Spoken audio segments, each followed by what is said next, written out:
1950년 6월 25일 새벽 4시 북한군이 폭풍이라는 작전명 하에 기습적으로 남한을 침공합니다. 중국의 마오쩌둥과 소련의 스탈린을 등에 업고서 무한한 지원을 손에 넣게 된 북한은 파죽지세로 밀려들었고 전쟁 발발 3일 만에 수도 서울이 북한군의 손아귀에 넘어가고 마는데요. 소련지 전차와 함께 밀고 닥치는 북한군에 남한은 속수무책으로 당할 수밖에 없었고 군사 지원만 기다리며 간신히 버티고 또 밀리기를 반복했죠. 무슨 수를 써서라도 북한 그 개자식들을 저지해야 한다. 하나님에게 맹세코 그자들이 대가를 치르도록 해주겠다.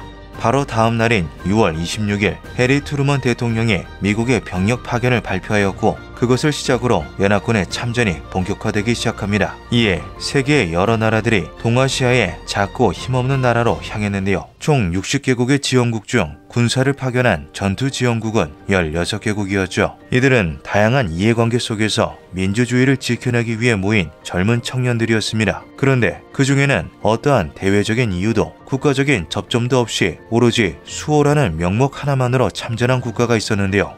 바로 에티오피아였죠.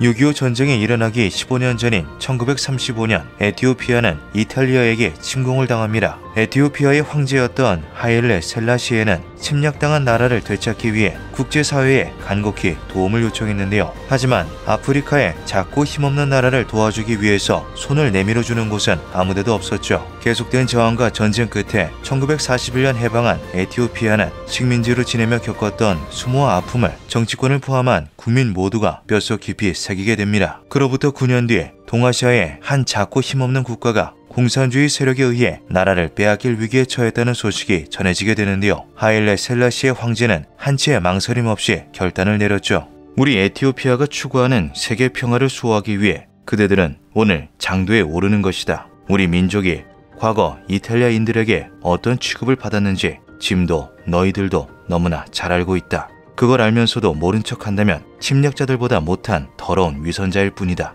자, 가거라. 살아 돌아올 생각을 하지 말고 맹렬하게 싸워서 전사하거라. 그 죽음의 대가는 저들의 자유가 될 것이니.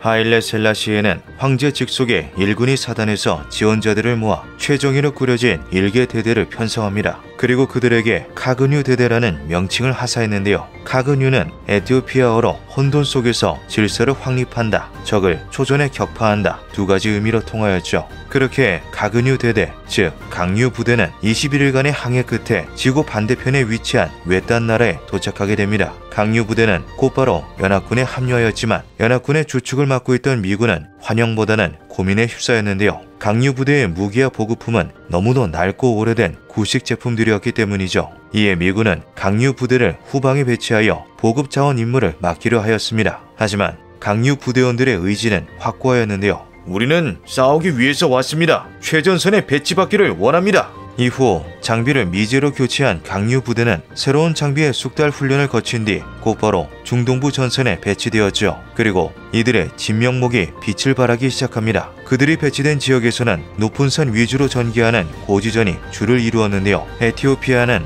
대부분의 지역이 해발고도 1500m 이상이었기에 강류 부대는 산중 전투에서 체력과 경험 면에서 월등히 우수했던 것이죠. 1951년 8월 강원도 화천의 접근산에서 첫 전투를 치른 강류 부대는 중공군을 상대로 700고지와 600의 고지를 성공적으로 탈환해내는 것을 시작으로 경이로운 업적들을 연이어 달성해냅니다. 이들은 다져진 실전 경험에 더해 나라를 빼앗기는 고통과 수모를 누구보다도 잘 알고 있었기에 자유를 수호한다라는 뚜렷한 명분 하나만으로 매 전투에서 투혼을 발휘했는데요. 특히 1952년 10월 23일 철의 삼각지에서 이루어진 전투에서 이들이 보여준 용맹함은 같은 연합군마저 놀라워할 정도였죠. 당시 밀려드는 중공군에 미군들이 후퇴하기 시작했고 미 7사단 32연대에 배속되어 있던 강류 부대의 진지에도 중공군 2개 중대가 들이닥치게 됩니다. 하지만 강류 부대의 지휘관은 후퇴가 아닌 위치 사수와 진내 사격을 명령했는데요. 강류 부대는 4시간 동안 치열한 백병전을 치르며 적들을 격퇴하고 고지를 지켜냈죠. 갑자기 얻어낸 승리는 한국군과 연합군에게도 큰 귀감이 되었습니다. 그들의 의지에 감탄한 미 9군단장과 미 7사단장은 강류 부대에게 감사 서한을 보내기도 했는데요. 반면 북한군들은 그들을 두고 괴물 부대라 부르며 두려워했죠. 계절이 바뀌도록 이어진 전쟁으로 인해 강류 부대는 생전 처음으로 겨울에 눈보라도 겪어야 했습니다. 훗날 강유부대원으로 전쟁에 참여했던 참전용사는 우리는 적뿐만 아니라 자연과도 사투를 벌여야 했다라고 말할 정도로 겨울의 한반도는 그들에게 있어 또 하나의 큰 난관이었는데요. 하지만 혹독한 추위도 자유수호라는 일념으로 무장한 강유부대의 의지를 꺾어놓을 순 없었죠. 그렇게 강유부대, 한국군, 연합군은 한마음 한뜻으로 목숨 바쳐 싸우면서 다시금 서울을 되찾는 데 성공합니다. 그리고 전쟁 발발 3년여가 지난 1953년 7월 27일 휴전이 성립되며 남한과 북한은 그 치열했던 전쟁의 막을 잠시 내리게 되었죠. 강유부대는 전쟁 기간 동안 총 253번의 전투에 참여했고 253번 전투에서 승리했습니다. 단 한 번의 패배도 없는 전설적인 부대, 대한민국 대통령 부대 표창 2회,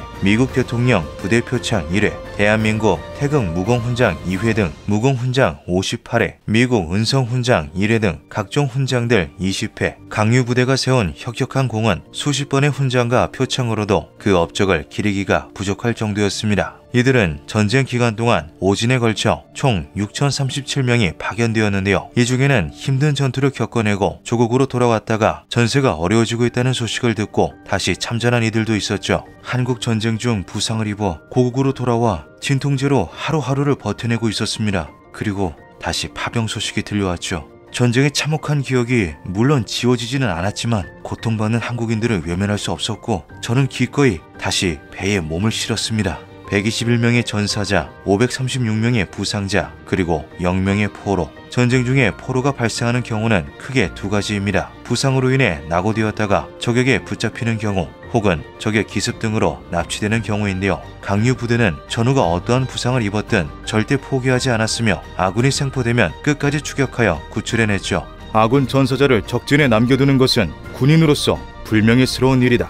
또한 그들은 전투 중 목숨을 잃은 전우의 시신까지도 전부 수습해 진지로 옮겨왔습니다. 전쟁이 끝난 후 전사자 121명을 모두 에티오피아로 돌려보내 고향 땅에 묻어준 일화는 유명한데요. 어떠한 상황에서도 절대 항복하지도 굴복하지 않았던 그들은 이 작은 나라가 자신들과 똑같은 고통의 역사에 놓이지 않게끔 스스로의 목숨까지도 불살랐죠. 에티오피아는 남북한의 휴전협정이 체결된 이후에도 지원을 아끼지 않았습니다. 휴전 후에는 적군을 물리치기 위한 전투병 파병이 아닌 평화와 안정을 위한 파병이 이어졌는데요. 이들은 1956년까지 대한민국에 주둔하며 비무장지대 순찰, 전후 복구 작업 등을 도왔죠. 어느 날 전투병만 파병하던 우리 군이 내가 속해 있는 군악대를 한국으로 파병시켰습니다. 25살의 저는 5번째 강유부대로 한국에 가 1년 8개월간 머물렀습니다. 그곳에서 한국인들을 위해 음악을 연주하고 국기 개항식 때는 국가를 연주하였죠. 강유 부대원들은 자신들의 월급을 모아서 경기도 동두천에 보아원을 세우기도 했습니다. 보아는 암하라어로 하느님의 은혜라는 뜻을 가지고 있는데요. 전쟁통에서도 유독 아이들을 잘 챙겼던 강유 부대원들은 전쟁이 끝나고 나서도 잊지 않고 부모를 잃은 고아들을 위해서 보육원을 설립해준 것이죠. 이후 다시 고국으로 돌아간 그들은 전쟁 영웅으로서 환대받았으며 이를 계기로 1963년 공식 수교한 대한민국과 에티오피아는 수년간 우호적인 관계를 유지하였습니다.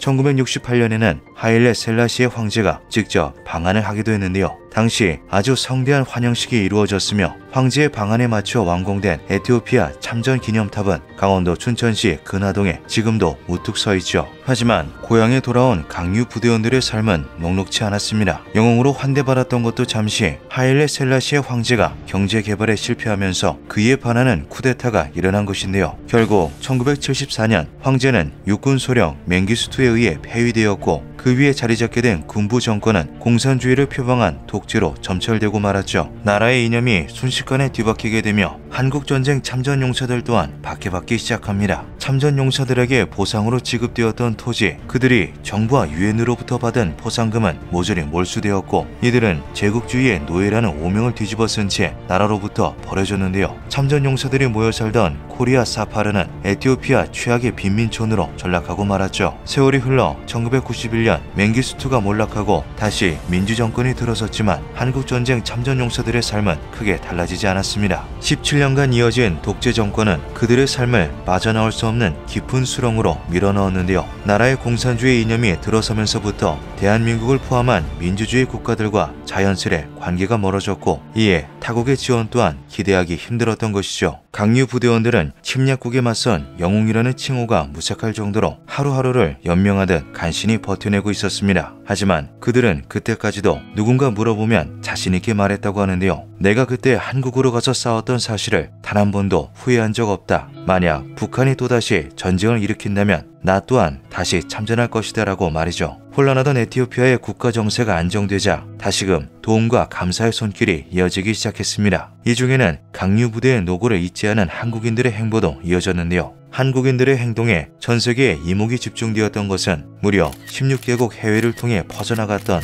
이 기사들 때문이었죠. 한국전쟁 참전용사들의 희생 덕분에 오늘날의 발전된 한국이 존재할 수 있었습니다. 90세의 고령으로 여러 건강 문제를 겪고 계신 참전용사분들께 한국의 의료기술을 통해 치료와 수술을 제공하고 항공과 숙박 등 모든 지원을 해드리고 싶습니다. 이 기사를 보신 분들은 꼭 연락해 주시기 바랍니다.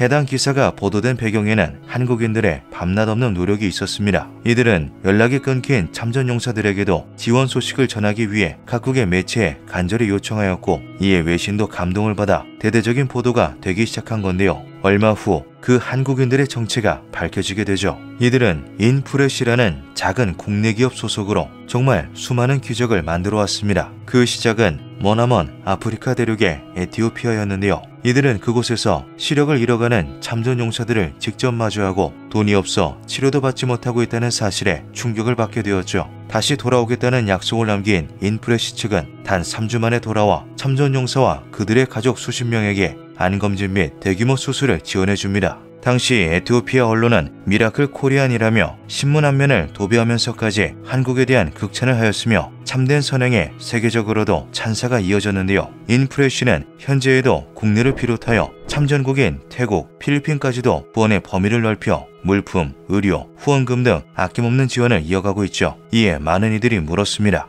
작은 기업이 이렇게까지 하는 이유가 뭔가요? 그리고 돌아온 답변은 하나, 한국이기 때문에. 그리고 그 신념을 보여주듯 진행한 모든 후원은 인프레시라는 기업명을 버리고 동참해준 한국인들의 이름으로 대신하여 전하고 있는데요. 김진희, 박승규, 이은주, 김해찬, 최준우 등 여기 보이는 많은 한국인들의 이름이 매번 참전용사들에게 전달되고 있죠. 소식을 접한 참전용사들 또한 우리의 생명의 은인 한국인들에게 감사합니다라며 진심 어린 메시지를 전해주었습니다. 감동적인 행보를 보이는 기업 인프레시의 특별한 후원 굿즈도 함께 소개하고자 하는데요. 인프레시는 6.25 전쟁에 자원한 학병 용사들이 출정 전 각자의 소감을 적은 경주 학도병 서명문 태극기를 그대로 구현한 키링을 선보인 바 있죠. 조국을 위해 희생 정신, 우리의 죽음은 역세, 꽃이 된다 등의 실제 서명들이 장인의 손길을 통해 디테일하게 되살아났는데요. 차키, 가방, 휴대폰 등 일상 속에서 역사를 함께 했으면 하는 마음을 현 세대에게 전하며 수익금의 일부를 참전용사님들에게 후원하고 있죠. 저희들 역시 이 행보에 동참하였습니다. 여러분들의 많은 관심이 어려운 환경에 놓인 참전용사님들께 큰 힘이 되리라 생각합니다. 후원 키링의 링크는 고정 댓글을 통해 남겨두도록 하겠습니다. 감사합니다. ወደ 25 ዓመት ኮሪያ ጓደኞች ነበሩን። አሁን የረሳኋቸው የሚሰማቸውን ሁሉ ይዤ በደንብ ሳጅኖች አሉ፣ ወታደሮች አሉ። በጣም እንዋደድ ነበር፣ እንቀራረባለን። አብረን ነው ጎን ለጎን የምንሄደው። አሁን እንግዲህ ትንሽ ስማቸው ተዘነጋኝ እንጂ በጣም ጓደኞች ነበሩ። የጦር ሜዳ ጓደኞቼ ከተለየን ብዙ ጊዜ የሚሆነን አብረን በነበርን ጊዜ ያሳለፍነው መከራና ስቃይ እስካሁን ተሰውነቴ ውስጥ አይወጣም፣ ከልቤ ውስጥ አይወጣም። እስካሁን ድረስ እናንተን ጓደኞችን በህይወትም ያላችሁት የሌላችሁትንም እያስታወስኩ እኖራለሁኝ። አሁንም አስታውሳችኋለሁ። እድሜና ጤና ይስጣችሁ፣ ከሞታችሁም ነፍሳችሁን ይማራችሁ እላለሁኝ። ንጉሴ አራጋው፣ የቃኞች ሻለቃ ባልደረባ ንጉሴ አራጋው። 기묘한 밤이었습니다.